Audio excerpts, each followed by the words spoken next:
Good morning students. आज हम discuss करते हैं जेनेटिक कोड और कोडान के बारे में। क्या होता है जेनेटिक कोड या codon? Let us see. First, the dictionary of nucleic acid which is translated in the form of protein known as genetic code. तो dictionary of nucleic acid which translated in the form of protein known as genetic code. या फिर दूसरा definition क्या है? Sequences of nitrogen bases in DNA which determine the sequence of amino acid in the protein. Sequences of nitrogen bases which determines, ठीक है, sequence of amino acid in the polypeptide chain. तो इसे हम genetic code कहते हैं।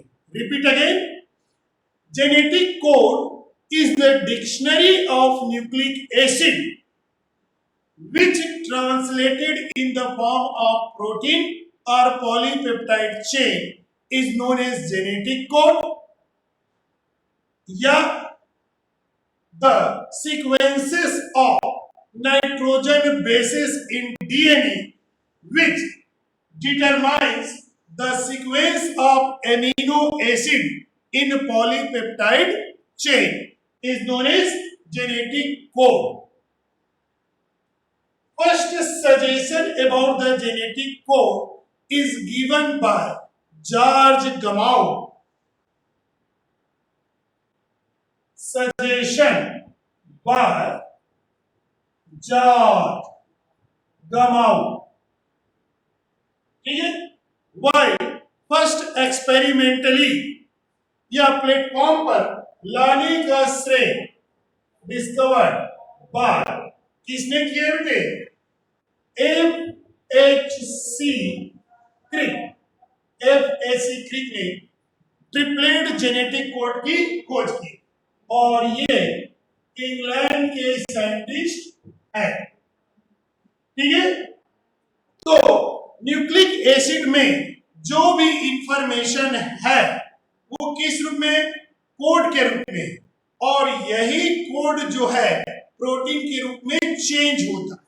और हमको मालूम है कि डीएनए में प्रोटीन से रिलेटेड जो भी इंफॉर्मेशन है वो कोड के रूप में है या नाइट्रोजन बेस के सीक्वेंस के रूप में। और यही फिनोटाइप या प्रोटीन में एमिनो एसिड के सीक्वेंस के रूप में चेंज होता है। तो यही कहलाता है जेनेटिक कोड। यहां पर देखिए बेटे, ये जो बना हुआ है ये डीएनए है। ऊपर में जो बना है डीएनए यानी दो पॉलीन्यूक्लियोटाइड चेन का स्ट्रेन है। यानी इसमें है 2 न्यूक्लियोटाइड है। एक का 3-5 है, दूसरे का 3-5 तो इसी डीएनए में ऑल द इंफॉर्मेशन प्रेजेंट है, वो भी नाइट्रोजन बेस के रूप में। तो सबसे पहले क्या होता है बेटे, ये डीएनए का हम एक स्ट्रैंड लेते हैं यानी सिंगल स्ट्रैंड ऑफ डीएनए है। ठीक है? और ये सिंगल स्ट्रैंड ऑफ डीएनए किसका काम करता है? टेम्पलेट का काम करता है। और टेम्पलेट का डायरेक्शन हमेशा 3-5 होता है। इस टेम्पलेट का, ठीक है, क्या होगा? ट्रांसक्रिप्शन होता है। टेम्पलेट का क्या होगा, ट्रांसक्रिप्शन होता है, और ट्रांसक्रिप्शन के द्वारा, है ना, क्या बनेगा, ट्रांसक्रिप्शन के द्वारा ये बनता है mRNA बनता है, और इस mRNA को हम क्या बोलते हो, ट्रांसक्रिप्ट कहते हैं। ध्यान रहे कि डीएनए में जो इंफॉर्मेशन है वो सीक्वेंस ऑफ नाइट्रोजन बेस, जिसे हम क्या बोलते हैं, कोड के रूप में है। समझ रहे, यहां पर जो इंफॉर्मेशन है वो कोड के रूप में है, यहां पर इंफॉर्मेशन किस रूप में है, कोड के रूप में है। लेकिन जब इसी डीएनए का ट्रांसक्रिप्शन होता है, एमआरएनए में चेंज होता है, तो ये जो सीक्वेंस ऑफ नाइट्रोजन बेस यानी कोड है, ये किस रूप में यहां पर आ जाएगा, कोडॉन के रूप में आ जाता है। ठीक है, यानी डीएनए में जो प्रेजेंट है इंफॉर्मेशन कोड, और वही जब ट्रांसक्राइब होता है एमआरएनए में, तो वो इंफॉर्मेशन किस रूप में आ गया, कोडॉन के रूप में आ गया। अब इस एमआरएनए का क्या होगा, ट्रांसलेशन होता है, ट्रांसलेशन होता है। तो ये ट्रांसलेशन के द्वारा क्या बनेगा, ये बना पॉलीपेप्टाइड, पॉलीपेप्टाइड चेन बना, और पॉलीपेप्टाइड चेन में क्या होता है, एमिनो एसिड का सीक्वेंसेस होता है, एमिनो एसिड का सीक्वेंस, यानी यहां पर जो कोड के रूप में नाइट्रोजन बेस का सीक्वेंस है वो किस रूप में चेंज हुआ, एमिनो एसिड के सीक्वेंस के रूप में चेंज हुआ। ठीक, लेकिन ध्यान रखना टेम्पलेट का डायरेक्शन हमेशा 3 days to 5 days होता है, और इससे ट्रांसक्रिप्शन के द्वारा जो एमआरएनए बना है जिसे हम ट्रांसक्रिप्ट कर रहे हैं, या फिर इसी को हम सिस्ट्रॉन भी कहते हैं। ठीक है, तो इसका डायरेक्शन हो जाएगा 5 days to 3 days हो जाएगा, और ट्रांसक्रिप्ट के ट्रांसलेशन से जो पॉलीपेप्टाइड चेन बना है इसका डायरेक्शन N to C हो जाएगा। ये N एंड है क्योंकि यहां पर है एमिनो ग्रुप है, ये C एंड है क्योंकि यहां पर कार्बोक्सिलिक ग्रुप। तो यही है definition, that is the conversion of, ठीक है, information of DNA into protein में चेंज हुआ। तो डीएनए में जो इंफॉर्मेशन है कोड के रूप में है, और एमआरएनए में जो इंफॉर्मेशन है वो कोडॉन्स के रूप में है। तो इसी को हम इस रूप में देख सकते हैं बेटे, डिफरेंसेस के रूप में देख सकते, डिफरेंसेस के रूप में दे सकते। कैसे, कोड और कोडॉन, इन दोनों में डिफरेंस है। कोड जो है ये present in DNA, code DNA में प्रेजेंट होता है, जबकि कोडॉन एमआरएनए या सिस्ट्रॉन या ट्रांसक्रिप्ट में है, तो प्रेजेंट इन आरएनए, आरएनए में प्रेजेंट है। ये जो है कोड जो है ये लार्जर यूनिट होता है, जबकि कोडॉन क्या है, स्मॉलर यूनिट ऑफ एमआरएनए। ठीक है, कोड का, तो दिस इज द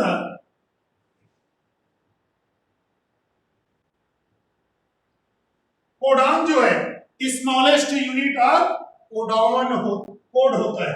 कोडॉन जो है स्मॉलेस्ट यूनिट ऑफ कोड होता है, और कोड में क्या होता है, sequences of nitrogen bases, this is the sequences of nitrogen base है।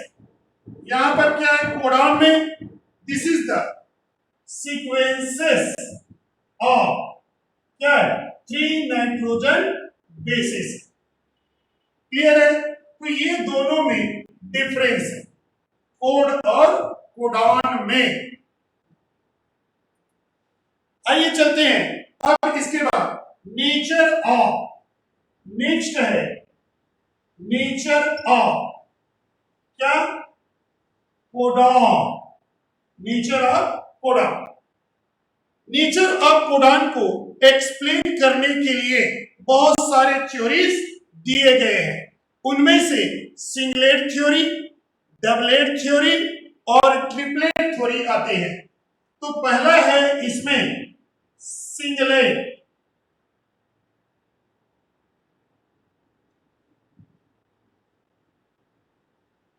Theory.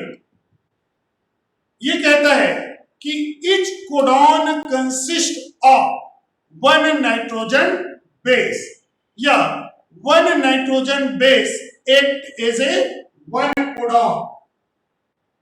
One nitrogen base act as one codon या ठीक है one codon consists of one nitrogen base. एक कोडॉन एक नाइट्रोजन बेस से बना है। Total number of nitrogen base are 4 है। कौन कौन से? एडेनाइन, गुआनाइन, यूरेसिल कोडॉन बना रहा है यानी आरएनए का बना रहा है और साइटोसाइन। तो ये 4 नाइट्रोजन बेस है, ठीक। और क्या कह रहा है कि वन नाइट्रोजन बेस एक एज वन कोडॉन। तो total number of nitrogen base क्या 4 है। तो टोटल कोडॉन कितने बनेंगे?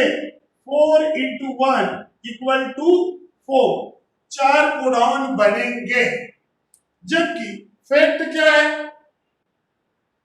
फैक्ट ये है कि one amino acid is coded by one codon. One amino acid is coded by one codon, ठीक है। और total types of amino acid in animals कितने हैं? 20 है। यानी एनिमल्स में 20 टाइप्स के एमिनो एसिड और total types of amino acid in plants कितने? 22 है, ठीक है। और फैक्ट क्या कह रहा है? फैक्ट ये कह रहा है कि one amino acid equal to one codon. एक एमिनो एक एसिड के द्वारा कोड होता है। तो 20 टाइप्स के एमिनो एसिड है, इसके लिए हमको 20 टाइप्स के कोडॉन चाहिए। और 22 टाइप्स के एमिनो एसिड है, इसके लिए हमको 22 टाइप्स के कोडॉन चाहिए। जबकि सिंगलेट थ्योरी के अनुसार केवल 4 कोडॉन बन रहे हैं, है ना। यानी हमको 16 कोडॉन की जरूरत और है। 16 कोडॉन की कमी है यहां पर, इसलिए ये थ्योरी रिजेक्ट हो गया। अब आया doublet theory. Second doublet theory आया। डबलेट थ्योरी और डबलेट थ्योरी ये कहता है कि each codon is the combination of 2 nitrogen bases। ये कह रहा है each codon is combinations of 2 nitrogen bases। यानी एक कोडॉन 2 नाइट्रोजन बेस के कॉम्बिनेशन से बना है। इसका मतलब 4 into 4 इक्वल टू 16 कोडॉन बन रहा है। 16 टाइप के कोडॉन बन रहा है। यानी अभी भी हमको 4 कोडॉन की कमी है, इसलिए ये थ्योरी भी रिजेक्ट हो गया। और फिर आया यहां पर ट्रिपलेट थ्योरी आया। और ट्रिपलेट थ्योरी क्या कहता है कि each codon is combination of 3 nitrogen bases and this is the first suggested by Gamma। Triplet theory का फर्स्ट जो सजेशन है ये किसने दिया है? जॉर्ज गमाउ ने दिया है, जॉर्ज गमाउ ने सजेशन दिया है, और एक्चुअली गिवन बाय किसने दिया है? F.H.C. क्रिक ने इसे दिया है। और ये थ्योरी कहता है कि each codon is the combination of 3 nitrogen bases. This is the each codon is combination of 3 nitrogen bases.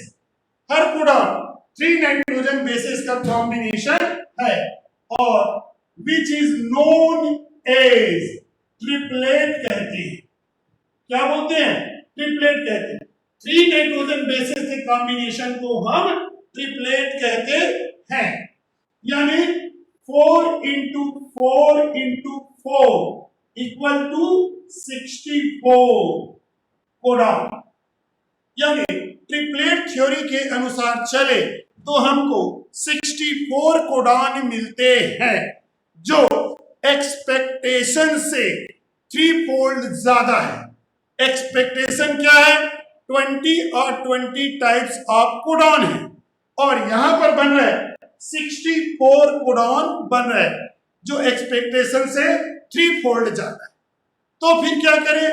इसको ब्रीफिंग या एक्सप्लेन करने के लिए आगे आता है डेसिफेरिंग थ्योरी या डीजनरेशन ऑफ जेनेटिक कोड आता है।